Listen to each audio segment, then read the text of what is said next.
I tried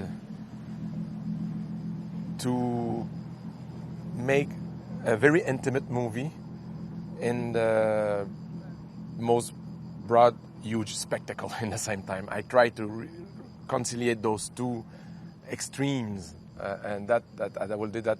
Those are the both qualities that I'm trying to have a love letter to the big screen, and to have make the movie as epic as possible, but still keeping the focus on the intimacy on Paul Atreides' journey and his relationship with his mother. So it's at the same time, it's a very intimate and human story.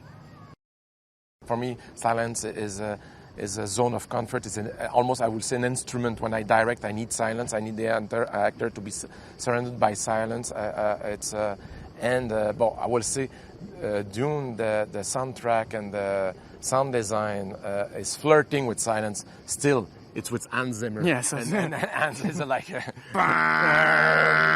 but it's still, it's like we try to preserve some moments of silence, specifically in the desert, where the impact of the landscape brings you back to your inner self, and to have that feeling of introspection, to be in contact with that insane, beautiful absence of sound. Yeah. Well, I think at pre the scene that we see at the beginning of the film, the Gom Jabbar scene, I don't know how off your normal 15 or 16-year-old young man Paul Atreides would be. Obviously, he's being raised in a sort of Spartan environment, being trained to become the heir to the Atreides, to one day lead the house. But beyond that, I think he's probably checking how he smells and trying to figure out how to be a young adult the way we all are at that age.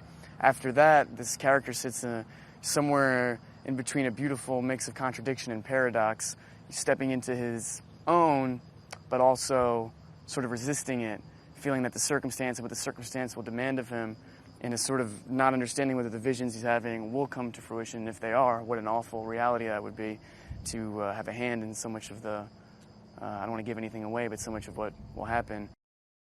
Silence is something that if we don't struggle for globally as a community now, or generationally, in my generation, it's something that it's not obvious to chase. I think we're over-inundated with imagery, noise, product, commercialism, consumerism. So silence is deeply sought after, but you need to be able to hear the echo of your own thoughts without losing your mind.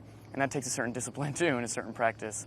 So, and certainly on set, it's very important to have silence, I think, to kind of be able to load up your art in the right way, load up your instrument. So I would say that. And just to go back to the other answer, Frank Herbert's line is, "I will permit it to pass over me and through me," as it relates to fear. I think that's a great way to put it.